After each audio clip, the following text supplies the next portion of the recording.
Opozita edhe këtë seancë plenare e ka shfrytzuar për të diskutuar pretendimet e saj mbi transportin e drogës nga forcat e armatosura, duke lënë në njanë çdo zhvillim tjetër. Ka qenë ministre e mbrojtjes Mimi Kodeli, e cila i është përgjigjur lumit të akuzave, duke theksuar se ato nuk bazohen as në fakte dhe as në prova. Turpi madh. Sa që sharake, aq edhe cinike kjo lojë. Por edhe sa e papërgjegjshme në raport me forcat e armatosura të këtij vendi dhe me vetë këtë vend, ku bëhet gjithë ky sforcim për të prodhuar gjithë të baltë. Nuk ka asnjë provë dhe asnjë fakt. Zero. Jo vetëm për Divjakën, po edhe për rrugën te Pelen Gjirokastër, ku ulen si në Kolumbi avion të vegjël për transport droge. Por ish kryeministri Sali Berisha deklaroi se provat për trafik narkotikësh nëpërmjet infrastrukturës së ushtrisë në Gjadër dhe Divjak janë dhënë nga eksponent të shërbimit inteligjent ushtarak. Sipas burimeve të pakundërshtueshme të forcave të armatosura, të cilët kanë informuar me kohë të përbetuaren këtu para jush mbi gënjeshtrën se kjo po ndodh.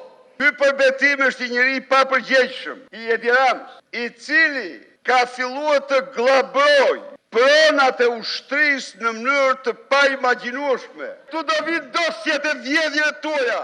Në sallën e seancave plenare për këtë çështje nuk munguan as elementët komik. Po ka mundësi të ketë ndodhur një keqkuptim shumë i madh, sepse ka nisë një aksion në Ministrisë së Shëndetësisë për shpërkatjen në Divjak prej kohësh.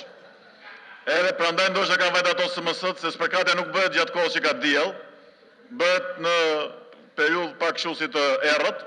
Nuk janë avion, janë mushkonjat që ka 25 vjet, qysh se doktori mori shtetin në dorë, që nuk i gjymon më njeri, nuk ju hedh më njeri as një lloj helmi, dhe kështu që janë kthyer si avion të droguar që pickojnë vazhdimësisht opozitën sot, dhe opozita me drogën që merr nga mushkonjat vjen këtu e pickuar dhe përpiqet të pickojë opinionin publik. Kësaj here Kunupi nuk ju shpëton dot.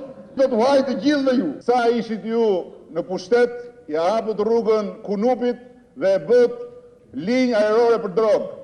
Në qoftë se ti i thua opozitës për çdo gjë, shkon prokurori, duhet me mosh mirë se ti përjashton opozitën nga parlamenti. Opozita ka vetëm dy rrugë, ose ti ka parlamentin, ose të kërkojnë mbështetësve të saj të vinë të zhbllokojnë parlamentin. Ka qenë kryetari i kuvendit që ka ndërprer diskutimet për këtë çështje dhe ka kaluar tek projektligjet e rendit të ditës.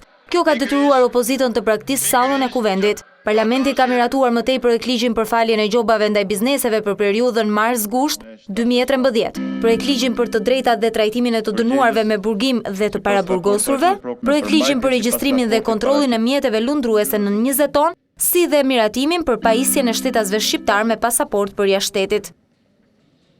Duhet sqaruar fakti që Komisioni Përgjigje